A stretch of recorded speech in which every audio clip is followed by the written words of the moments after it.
ये हम अभी चल रहे थे समानता में, देख रहे थे समानता के बारे में, जिसमें कि अन्य लोकतंत्रों में भी अगर हम देखें तो कहीं ना कहीं जो असमानताएं हैं देखने को मिलती है। जैसे कि भारत की तरह ज़्यादातर लोकतंत्री देश हैं, वहाँ पे ऐसा सिचुएशन होता है। जैसे कि संयुक्त राज्य अमेरिका में ही देख लीजिए, वहाँ पे श्वेत ब्लैक का मतलब कहीं ना कहीं प्रॉब्लम बना रहता है।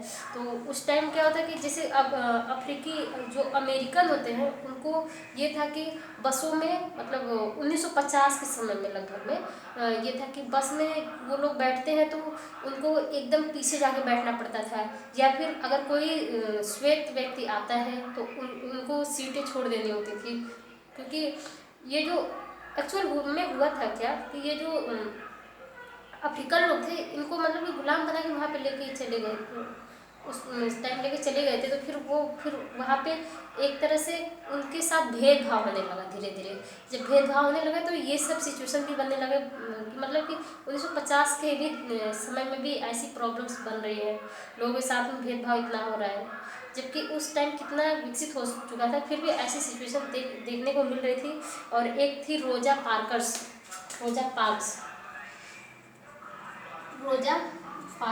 थी। ये अफ्रीकन महिला थी, 1915 से 2005 तक लगभग ये रही। और इनका था कि ये जैसे कि 1 दिसंबर 1955 के लगभग में मतलब कि एक अमेरिकन व्यक्ति आया तो ये अपना सीट देने से मना कर दे कि नहीं मैं सीट नहीं दूंगी। उस टाइम काफ़ी बड़ा आंदोलन हो गया था, काफ़ी विशाल आंदोलन हुआ था, लेकिन फिर बाद में जाके मतलब नागरिक अधिकार मिल जाता है, जिसमें कि नस्ल भेदभाव निषेध कर दिया गया। लेकिन फिर भी अगर देखा जाए तो स्कूलों में जो बच्चे पढ़ने जाते हैं, जो अफ्रीकन के बच्चे होते हैं उनको थोड़ा सा कम सुविधाएं मिल पाती हैं, जबकि अमेरिकन बच्चों को ज़्यादातर सुविधाएं मिल जाती हैं। तो इस तरह से ये सारी चीज़ें कहीं ना कहीं हर जगह हर लोकतंत्र में थोड़ी छोटी मोटी चीज़ें हैं जो कि बनी हुई है। और भारत में अगर संविधान में देखा जाए तो अपने मतलब कि अपने तौर पे ये सब चीज़ें हैं कि जो कि ख़त्म करने की कोशिश की जा रही है समानता का अधिकार लाने के लिए।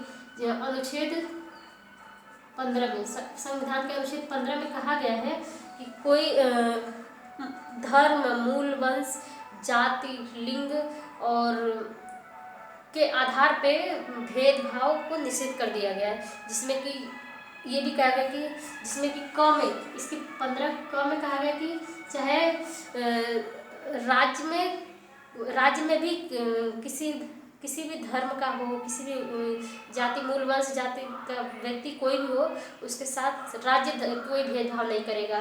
और ख में कहा गया कि समाज में भी जैसे कि कोई भी नागरिक किसी भी नागरिक के साथ विरुद्ध मतलब कोई भी ऐसी जो धर्म या मूल वंश या जन्म स्थान के भेदभाव ऐसा नहीं करेगा।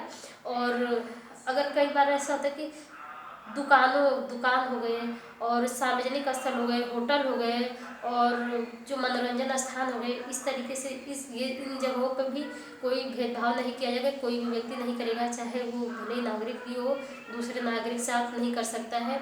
और चाहे पूर्णतः हो या अंशतः हो, अगर राज्य सरकार या फिर सरकार को निधि पोषित है मतलब सरकार पैसे दे रही है, तो फिर वहाँ पे भी कोई भेदभाव नहीं होगा किसी के भी साथ में। बाकी कई बार ऐसा हो सकता है कि अन्य धर्म के होते हैं वो लोग कर देते, लेकिन होना नहीं चाहिए वैसे। तो ये था समानता के अधिकार में, ये चैप्टर समाप्त होता है। ये भी धन्यवाद।